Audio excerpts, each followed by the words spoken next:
하나님 말씀은 우리 시편 9편 말씀입니다. 본문 말씀이 좀 긴데요. 본문 말씀은 우리가 함께 말씀을 나누는 가운데 필요한 구절들이 많이 있으니까요. 그때 하나하나 우리가 좀 살펴보도록 하고요. 너무 멋진 찬양했는데 이 시간에 좀 영상 하나를 보려고 하는데 아주 유아틱한 영상을 하나 보려고 합니다. 한번 영상 한번 틀어주시겠어요?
네, 그렇습니다. 여러분 기억나세요? 제가 숫자 말하면 여러분 기억나는 대로 한번 뒤에 이야기해 보시겠습니까? 자, 1 안 보이면 맞습니다. 2 이렇게 초조한데 3초는 어떻게 기다려? 4 잘하고 있습니다. 5 6 7 널 만난 건 럭키야. 8 팔딱팔딱 뛰는 가슴. 9 구해줘. 5 내 마음. 10년이 가도 너를 사랑해. 여러분 이것이 예수님을 향한 우리 푸른나무 교회 식구들이 서로를 향한 마음이었으면 좋겠습니다. 그 마음을 담아 옆에 사람 보면서 한번 이렇게 얘기해 보시겠어요? 10년이 가도 너를 사랑할게.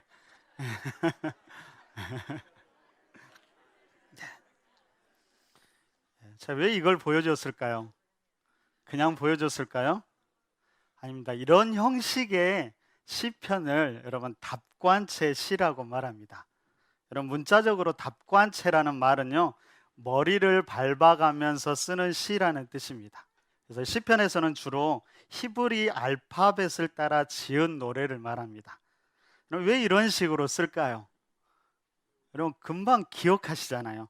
그렇죠? 그래서 단순하게는 쉽게 기억하기 위함이고요. 아마도 더 나아가서는 모든 알파벳을 가지고 우리 하나님을 찬양하는 시편을 기록한 것은 아마도 모든 언어로, 모든 마음으로 하나님을 높이겠다는 그 마음의 표현일 것입니다. 시편에서는 총 9편이 이런 답관체 형식으로 되어 있습니다.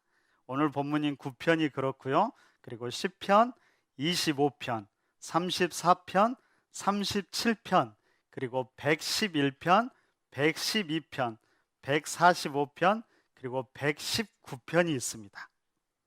아마 대표적인 것, 그 답관체 시편의 가장 대표적인 것은 아마도 176절로 되어 있는 119편일 것입니다. 그럼 나중에 이것은 119편 할 때 조금 더 자세히 나눠보면 좋을 것 같습니다. 지금이 9편이죠? 일주일에 한 편씩 하면 119편 올라면 얼마나 걸릴까요? 아마 그때까지 한번 기대해 보시기 바랍니다.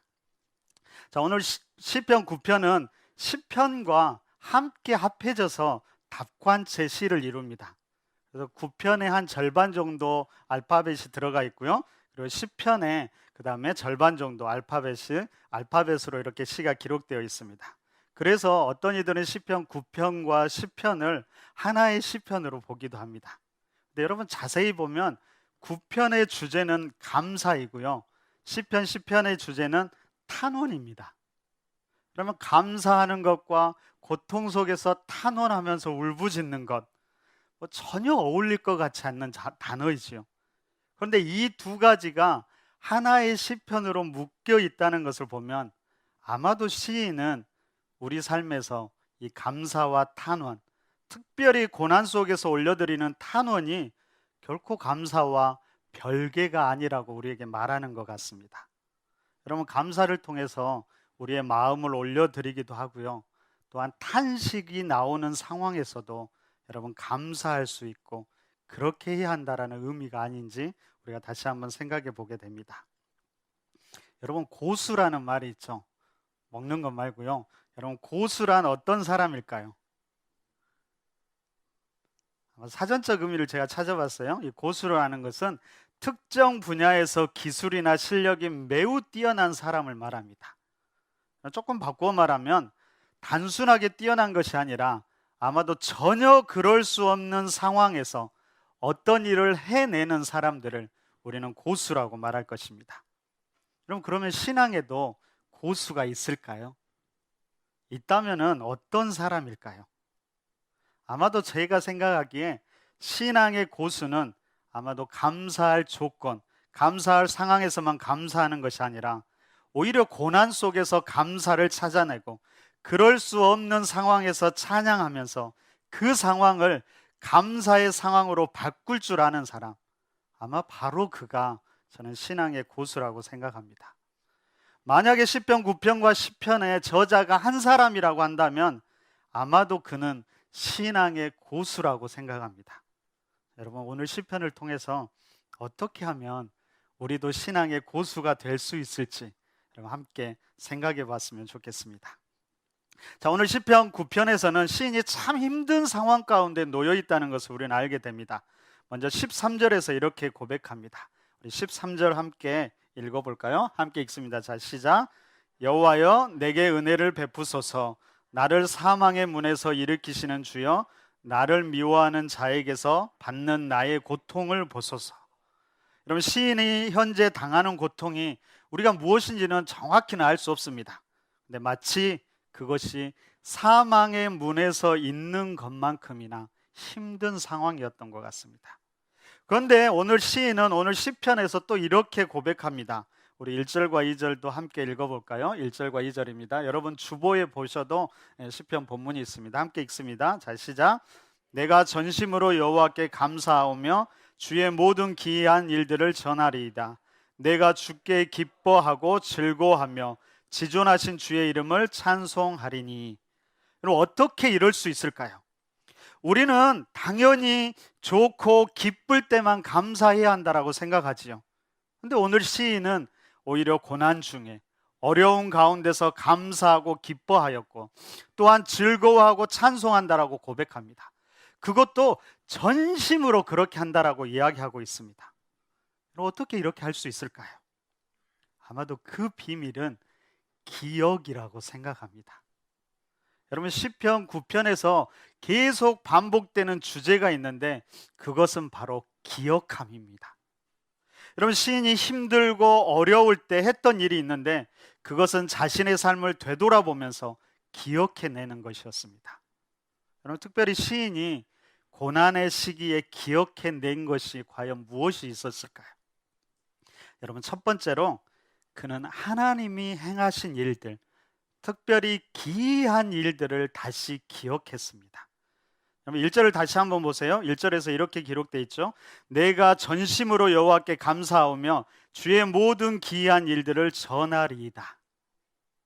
여러분, 여기서 기이한 일들이라는 것은 지금 하나님께서 행하신 일이 아니라 과거의 다윗의 삶 가운데 경험했던 바로 은혜의 사건들을 말합니다. 많은 신학자들은 이것을 과거에 있었던 다윗이 치렀던 전쟁과 연관지어서 말합니다. 그것이 아마도 블레셋의 골리앗과의 싸움일 수도 있고요. 아니면 사랑하는 아들 압살롬이 반역했을 때의 사건일 수도 있고요. 아니면 여부수 사람이 거주했던 예루살렘을 정복하는 일일 수도 있습니다. 우리가 명확하게 그것이 무엇인지는 알 수 없지만 모든 힘든 상황 속에서 하나님의 절대적인 도움으로 승리한 기억과 경험을 다윗이 가지고 있었다라는 겁니다. 여러분, 우리가 잘 알고 있는 골리앗과의 전투를 한번 생각해 보십시오. 사무엘상 17장에 다윗과 골리앗이 싸우는 이야기가 나옵니다. 원래 다윗은 너무나 어려서 전쟁에 참가하지 못했지요. 단지 형들만 전쟁에 참가하는데 그 전쟁이 계속 길어지다 보니까는요, 형들에게 양식을 가져다 주는 심부름 때문에 다윗이 전쟁터에 참석하게 됩니다. 당시 전쟁은 스스로 먹을 것을 준비해서 전쟁을 치렀는데요, 전쟁이 길어지니까 형들이 준비했던 곡식들이 다 떨어집니다. 그래서 아버지가 우리 다윗을 불러서 형들에게 곡식 좀 갖다 주라고 심부름을 보냅니다. 다윗이 그렇게 전쟁터에 갔는데 가보니까요, 상황이 가관입니다. 블레셋과 이스라엘이 서로 대치해 있었고, 마침 그때 거인이었던 골리앗이, 성경에서 골리앗의 키가 약 6척 반이라고 하니까요, 한 3m 정도 된 것 같습니다. 그런 골리앗이 나와서 이스라엘과 하나님을 모독합니다. 그리고 누구든지 나와서 1대1로 싸워서 이긴 편이 전쟁에서 이긴 걸로 하자고 말합니다. 그런데도 이스라엘에서는요, 아무도 무서워도 나오지 못하고 있는 상황이었습니다. 다윗이 그 상황을 보니까 너무 한심한 거예요. 참다 못해 자기가 싸우겠다라고 말합니다. 여러분, 겉모습만 보면 상대가 안 되는 싸움이었죠. 골리앗은 장수였고 거인이었습니다. 반면에 다윗은 아직 전쟁을 치르기에는 조금은 어린 소년이었고, 그의 키와 덩치도 아마도 골리앗보다 아마 배는 작았을 것 같습니다. 골리앗이 다윗보다 한 배 정도는 컸을 것 같아요. 가끔 아들이, 여러분, 그 어른들 예배드리는 모습을 영상으로 보는데요, 평소에는 이제 담임 목사님이 설교하고 이렇게 내려가면 제가 광고하러 올라오죠. 아들이 보다가 그 모습이 참 재미있었나 봅니다. 아들이 하는 말이 이렇습니다. 아빠, 목사님이 설교할 때 목사님 별로 크게 안 보이는데 다음에 아빠가 나오니까 목사님 엄청 크게 보이고 아빠는 정말 조그맣게 보여, 그러더라고요.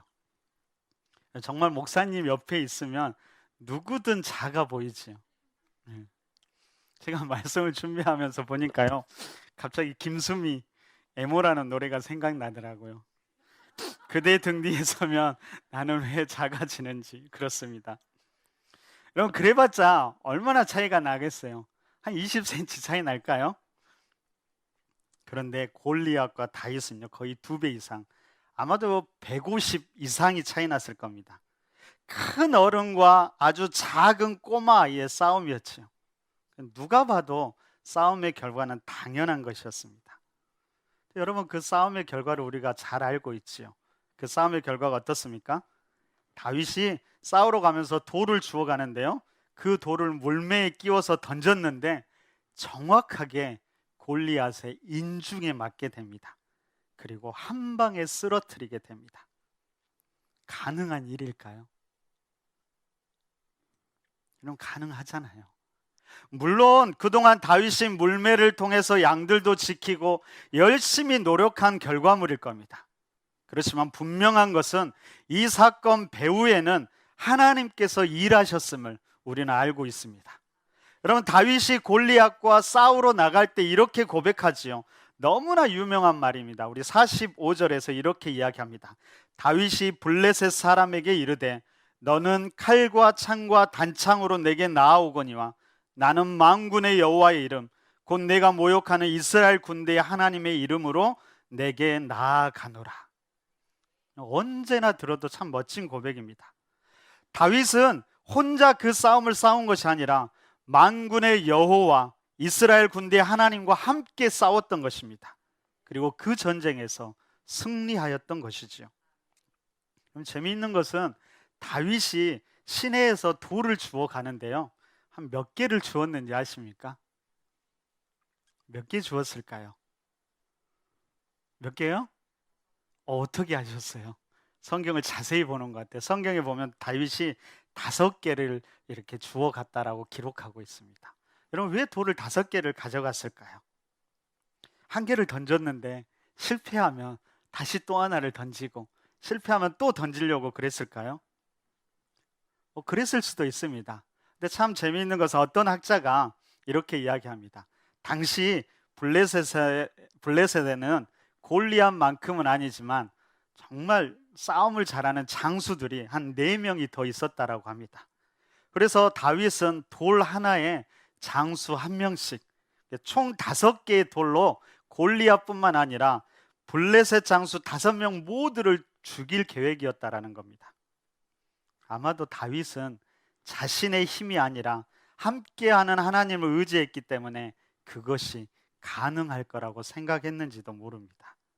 여러분, 어찌됐든 이 사건은 하나님의 특별한 은혜로 다윗이 그리고 이스라엘이 승리한 특별한 경험이었습니다. 여러분, 이러한 사건들은 그 자체로도 참 소중하고 귀중하지만 특별히 우리의 신앙이 약해질 때, 또 우리의 삶 가운데 고난이 다가올 때 그는 다시 이것을 기억했다라는 것이 중요합니다. 이런 면에서 보면 우리에게 신앙의 체험은 너무나 중요합니다. 물론 우리가 신앙의 체험만 바라면서 우리의 신앙 생활하는 것은 분명히 문제가 있습니다. 하지만 우리의 삶 가운데 체험이 있을 때 우리의 신앙은 쉽게 흔들리지 않을 수가 있습니다. 여러분들은 어떻습니까? 여러분은 삶 가운데 이런 신앙 체험이 있습니까?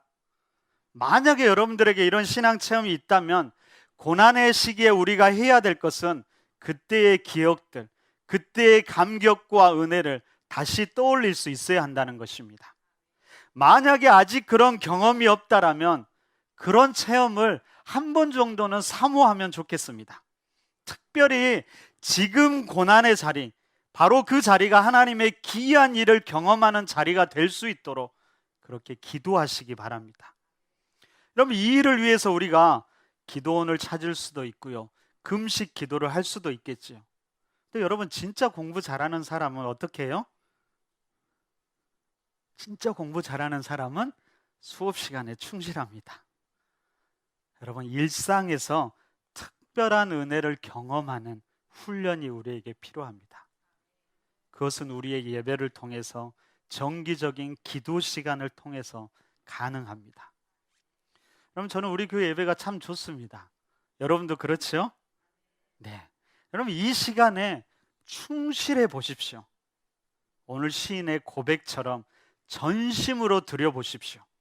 찬양할 때 뜨겁게 찬양하고, 기도할 때 전심으로 기도하고, 말씀에 집중해서 그 말씀을 우리의 마음에 새길 때 우리가 바로 특별한 은혜를 경험하게 된다는 것입니다. 만약에 여러분이 조금 다른 형태의 예배, 조용히 집중할 수 있는 예배를 드리고 싶다면 어떻게 해야 될까요? 여러분, 일부 예배로 오십시오. 일부 예배 참석하시면 됩니다. 최근에 일부 예배를 새롭게 시작했는데요, 일부 예배는 전체적으로 조용하게 침묵하면서 집중하는 예배로 드려집니다. 한 번 정도는 와보셔도 좋을 것 같습니다.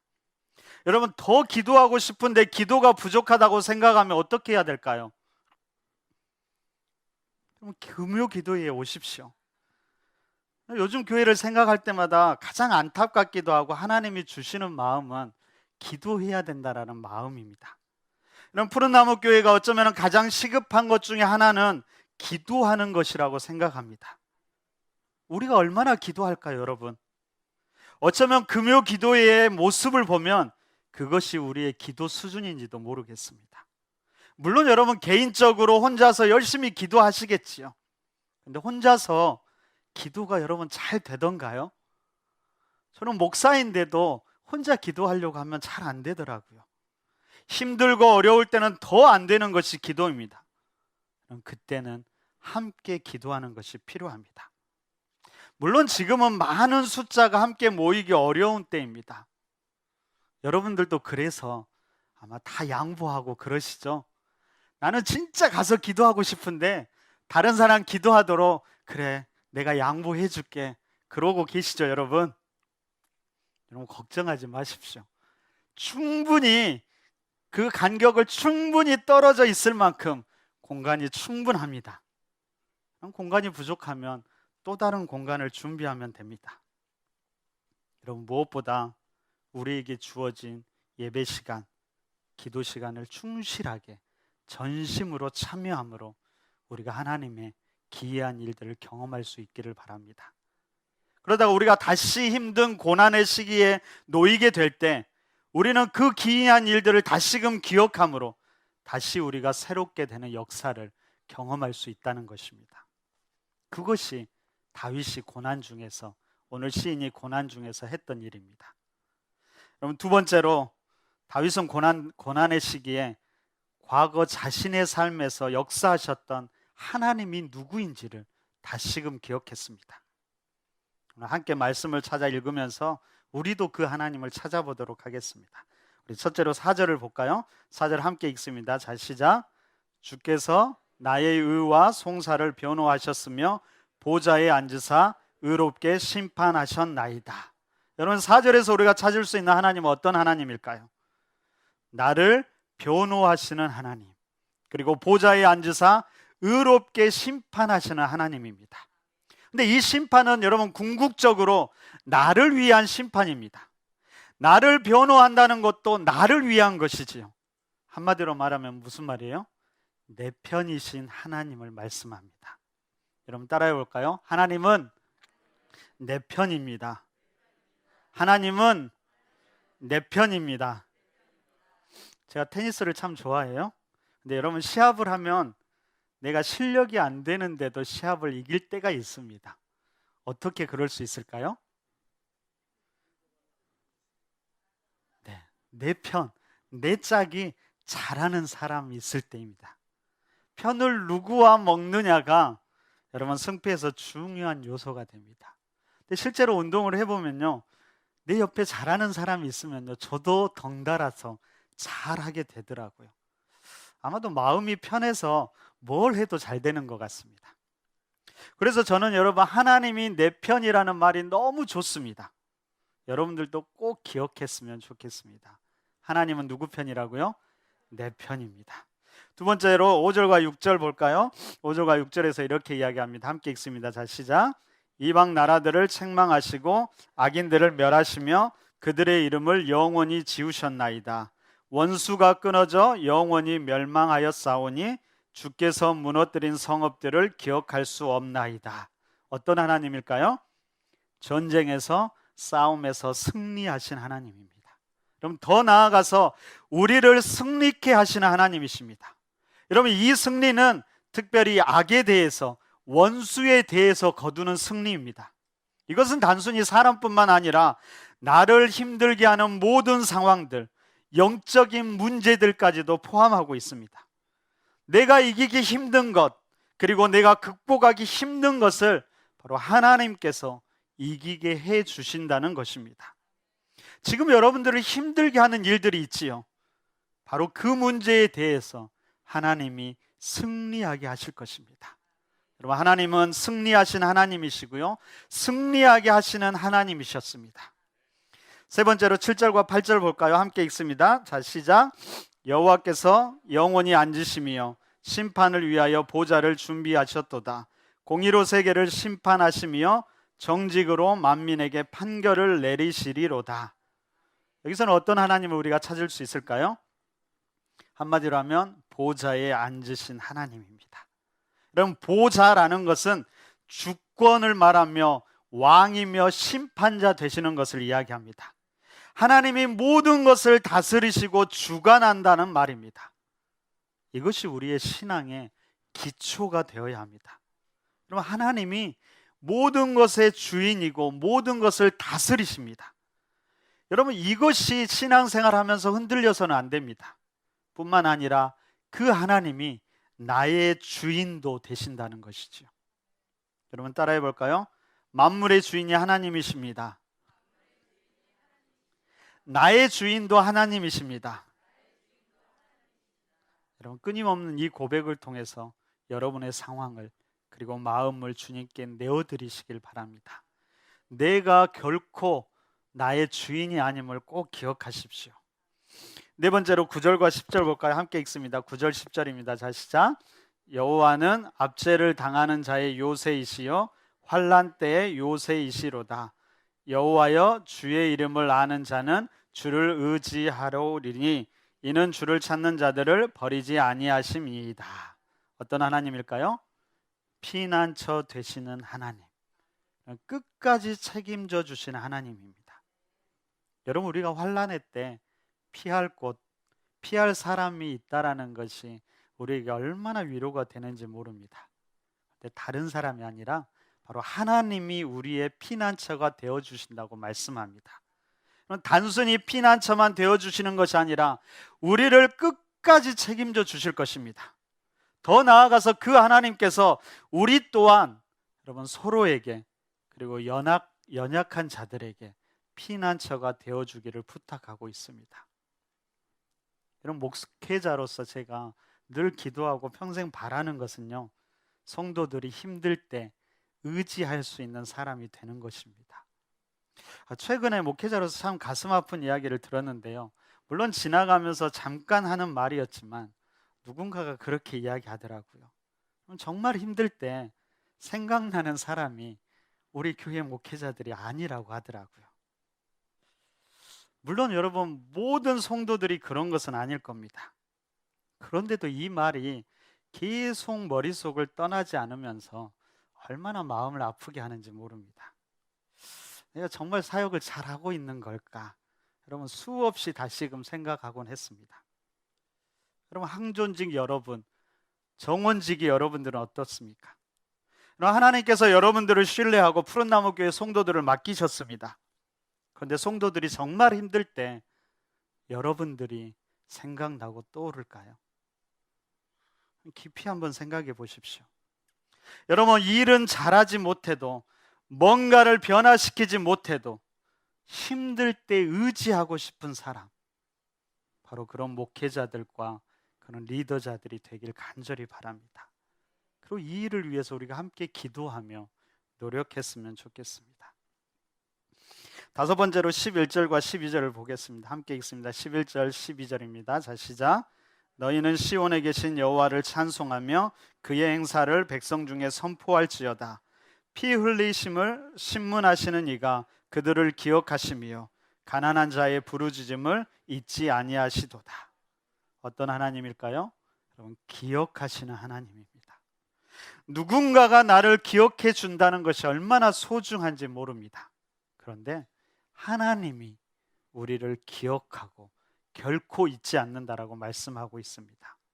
우리만 하나님을 기억하는 것이 아니라요, 하나님도 우리를 기억해 준다라고 말씀합니다. 특별히 18절을 보십시오. 이렇게 이야기합니다. 궁핍한 자가 항상 잊어버림을 당하지 아니하며 가난한 자들이 영원히 실망하지 아니하리로다. 하나님은 궁핍한 자, 가난한 자들에게 더 가까이 하신다라고 말씀하고 있습니다. 우리가 힘들고 어려울 때 우리와 더 가까이 계심을, 그 하나님이심을 잊지 마시기 바랍니다.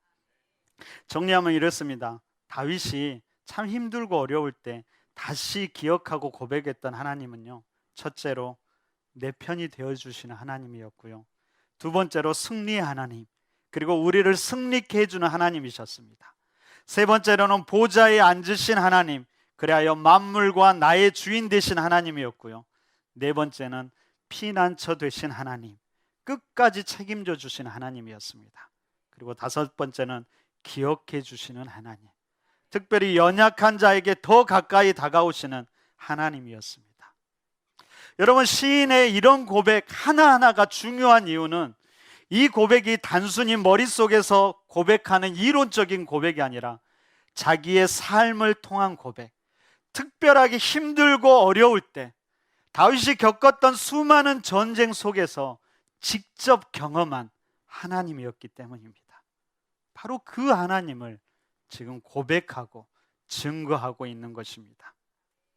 절망의 삶 가운데서 함께 하셨던 바로 그 하나님을 지금 어려운 삶 속에서 다시 기억하고 다시 고백하고 현재 처한 어려움을 이겨나가고 있는 것이죠. 이런 기억과 고백을 통해 오늘 시인은 자신이 새롭게 회복될 것을 소망하고 기대하게 되는 것입니다.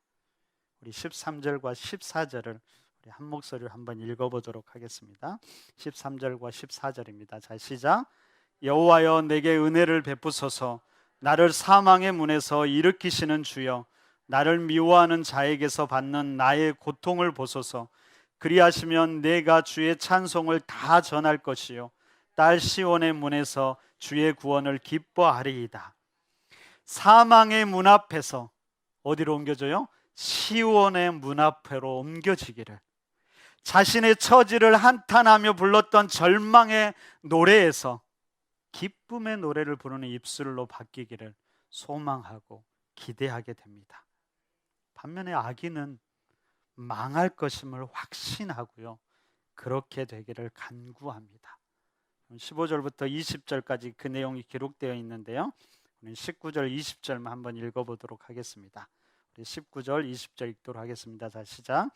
여호와여 일어나사 인생으로 승리를 얻지 못하게 하시며 이방 나라들이 주 앞에서 심판을 받게 하소서. 여호와여 그들을 두렵게 하시며 이방 나라들이 자기는 인생뿐인 줄 알게 하소서. 아멘. 여러분, 믿음의 삶이 참 쉽지 않지요. 그러면 지금 아마도 더 어려운 시대를 우리가 살아가고 있습니다. 우리가 오늘 시인처럼 직접 전쟁은 겪지 않지만 어쩌면 우리의 삶 또한 전쟁 같은 삶인지도 모르겠습니다. 악인들이 끊임없이 우리를 무너뜨리려고 합니다. 우리는 그 가운데 끊임없이 힘들어하고 끊임없이 낙담하게 되지요. 오늘 시인은 바로 이런 상황 속에서도 절망하지 않고 악인은 반드시 망하고 자신은 새롭게 될 것을 확신합니다.